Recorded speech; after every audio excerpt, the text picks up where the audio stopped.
Welcome or welcome back to MyLeah's Cuppa Books. I'm MyLeah. I'm a Black Christian romance author and an avid reader, and this is my video podcast and online community where it's all about holy girls who read clean fiction and Christian fiction. So if you're looking for book reviews, bookish conversations, and even some book recommendations, then this is the place for you. This episode is all about setting goals as a reader and having a reset as a reader in the new year. This can apply to you whenever you're watching, whether you are a newer reader, somebody who's just getting into reading, or you're somebody who's been an avid reader for a while and maybe you're just trying to refresh how you go about your reading journey. You're trying to set some new patterns as a reader.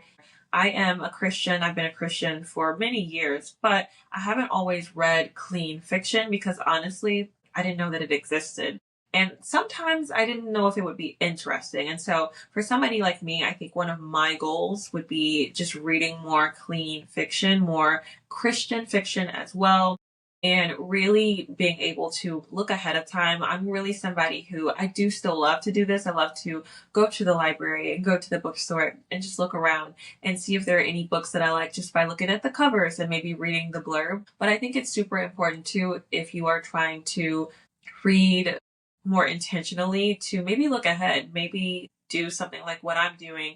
I'm starting to do a quick search a lot of times now before I go to the library or before I go to a bookstore. I'm looking into authors, and I should really start to do this more, but to make a list. I sort of mentally make notes sometimes, or I may make a short list depending on how much time I have. But I think I want to start doing that for myself, and that's something I encourage you to do as well. Make a list of titles that you're looking into, and also author names, right? Like one author that I'm getting into reading a lot more, who's a Christian author, is Tony Shiloh. So Tony Shiloh is somebody who writes a lot of Black Christian romance stories, and that's something I want to read a lot more of. So of course, now I know, okay, I'm going to look for maybe a Tony Shiloh book when I go to the bookstore or when I go to the library, or I'm looking online for a new book to read. Gonna order on Amazon, something like that. So just starting to keep track of those authors and those type of books that maybe you see when you are looking for those Christian books or those clean fiction books. Something else that I'm keeping in mind for this new year and just moving forward is that it's okay to not finish a book or to DNF a book and to just say, you know what, that's not for me. I have found a lot more recently that actually a really recent example is I was doing a buddy read with my sister, and I love doing buddy reads with her. We pick books based off of just like, we kind of give suggestions to each other. I may be thinking of a book and maybe we like, because we've read so many different ones, romance, fantasy, mystery, and those are like the main genres. And so if I know that we like a certain genre and I'm interested in a book, I may like say something to her and say, hey, what about this one for next month? Or she may do that to me. Or sometimes we have a list too. So it just really depends. I do want to say this because I'm really not somebody who bashes authors. I'm not that type of person.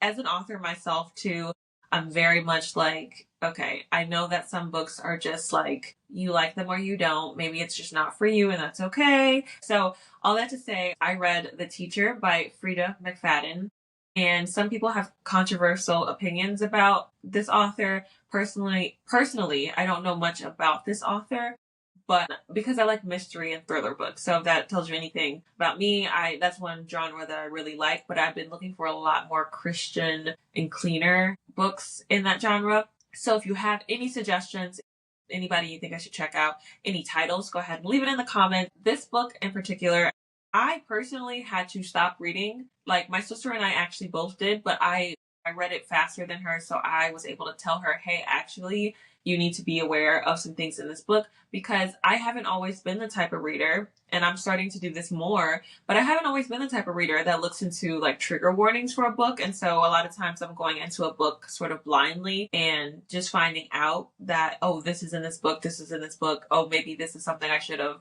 thought about before I read it. And a lot of times I don't know that. And so I'm trying to get better at that.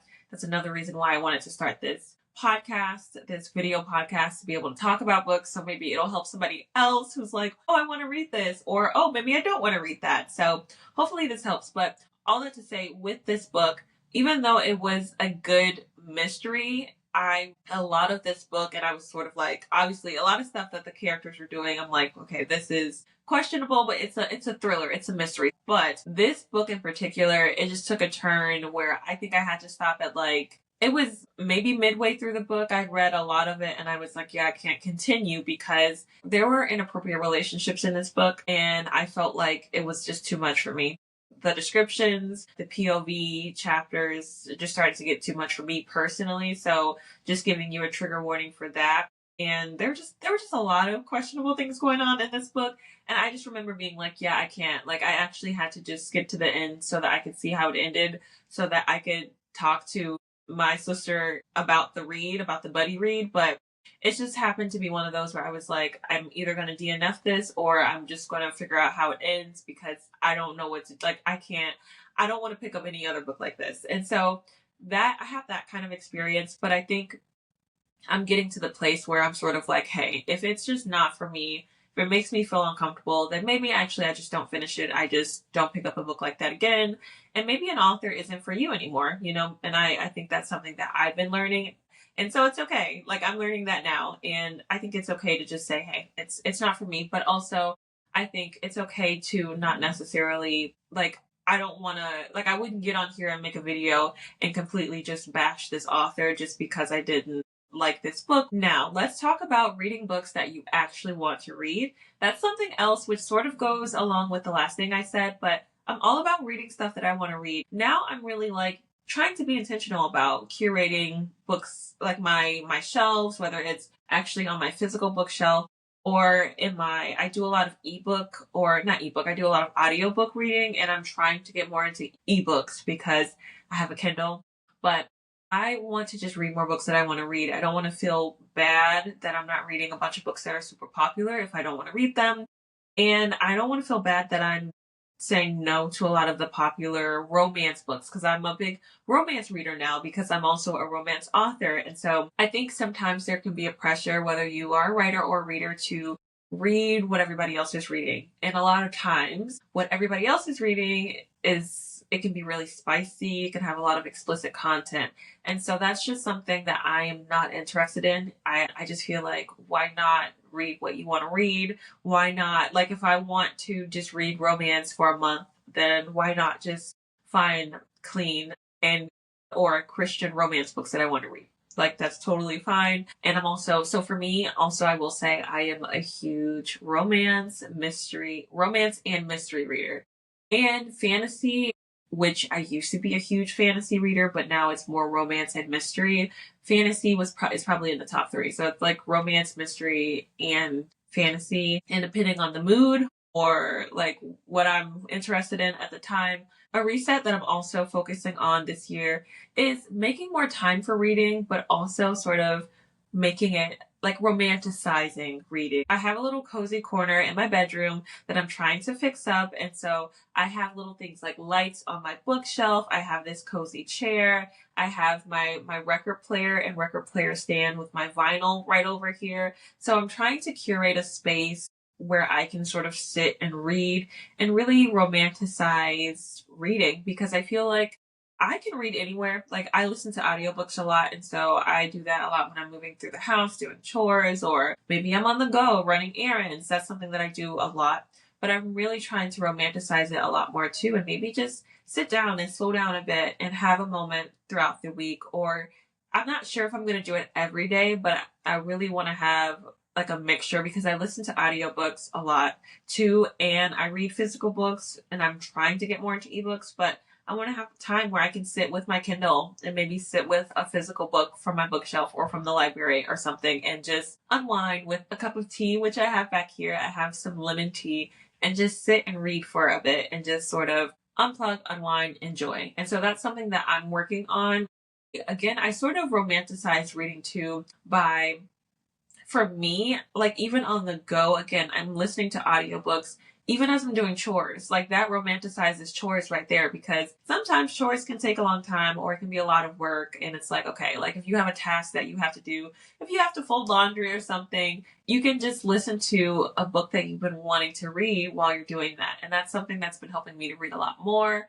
but I want to have a mixture of just how I read, what I'm reading, even just like, again, with audiobooks, ebooks, paperbacks. I want to just mix it up a little bit more and enjoy my space, enjoy my home. I read a lot just moving through my home. I read in my bed too, like before I go to sleep, things like that. Sometimes I read at night.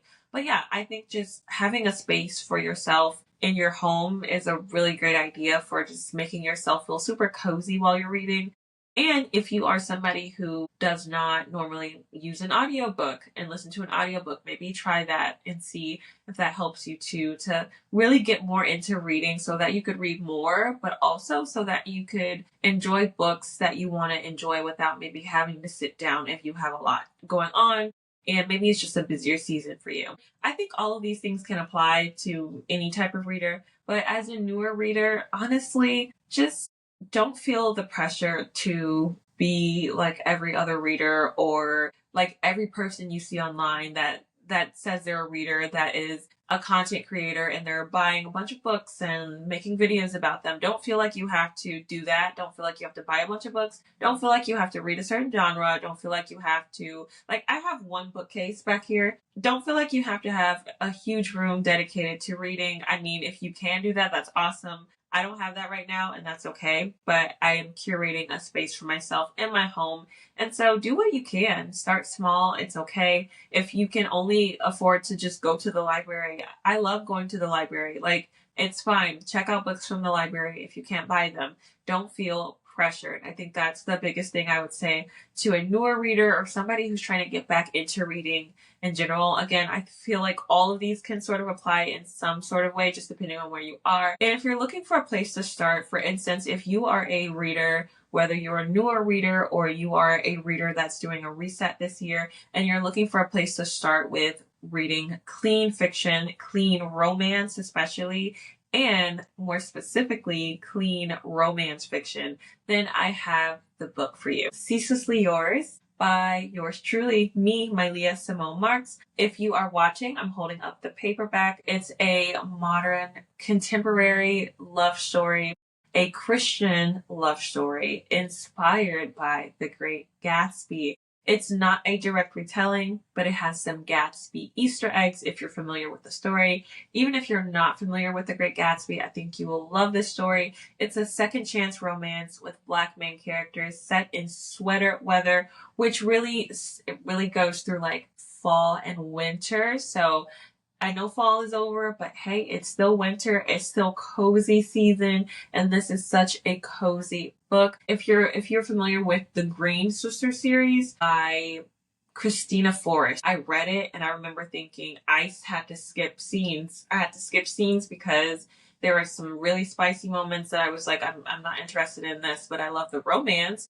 And it was one of the first series I read where it was just like Black romance. And I was like, wow, this is so cool to see Black people be loved and be main characters in this like rom-com type series. But I wanted to write something like that, but without the spice and with more faith and more of a cozy feel. So if you like books like that or those type of vibes, then you will love these kinds of vibes. And I love this book so much. So you can get your copy. It's available on Amazon and KU, aka Kindle Unlimited, also as an ebook and as a paperback like the one I was just holding. I will leave the link down below in the show notes and or description box, depending on how you are viewing today's episode. You can also follow me at MyLeah's Cuppa Books. I'm really mostly on TikTok and YouTube, but you can check out my social media links down below. You can also join my special exclusive Cuppa crew if you want some monthly encouragement.